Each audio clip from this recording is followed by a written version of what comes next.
अध्यक्ष महोदय, आपल्याकडे आपण काही पदांच्या जाहिराती जाहीर केल्यात। यामध्ये आपण लिपिक वर्गाला PSI म्हणजे एक्साइज इन्स्पेक्टर सब इन्स्पेक्टर बनवण्याचा भरतीमध्ये त्यांचा समावेश केलेला आहे।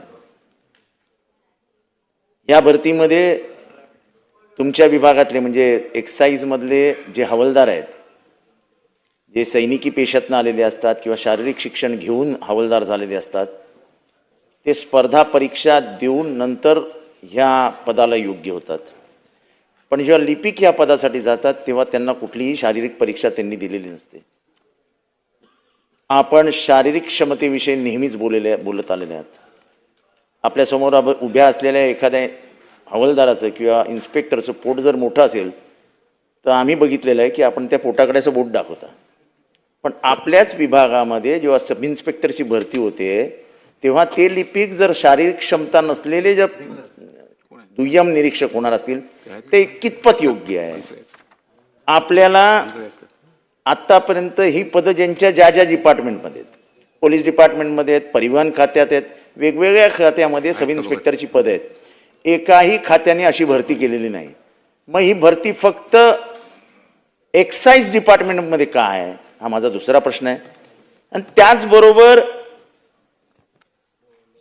माझ्याकडे 2 पत्र आहेत, त्यामध्ये लोकसेवा आयोगाने स्पष्ट म्हटलेलं आहे की आपल्याला जर भरती करायची असेल तर त्यानुसार आयोगाची मान्यता घेऊन त्वरित सेवा प्रवेश नियम निश्चित करावेत, तोपर्यंत ही पदे विद्यापित करणे शक्य होणार नाही। हे लोकसेवा आयोगाचं पत्र आहे, मी आपल्याकडे पाठवतो। त्याचबरोबर दुसरं पत्र आहे 2024चं, आयोगामार्फत राज्य उत्पादन शुल्क विभागातील दुय्यम निरीक्षक गट क या संवर्गासाठी मर्यादित विभागाची स्पर्धा परीक्षा प्रथमच घेण्यात येणार आहे। प्रथमचा दादा हे लक्षात घ्या, मर्यादित विभागीय परीक्षेद्वारे भरण्यात येणाऱ्या पदांसाठी निवड पद्धत नियमावलीचे स्वरूप असणे आवश्यक आहे। त्याच प्रस्तुत पदाचे अधिसूचित मर्यादित विभागीय स्पर्धा परीक्षा नियम आयोगास कृपया तात्काळ पाठवण्यात यावेत। ते अजून पाठवलेले नाहीत। हे कशासाठी एवढी घाई? हे कोणासाठी करतायत? दादा मला माहिती आहे की ठीक आहे आपल्याला हे काही पटणार नाही।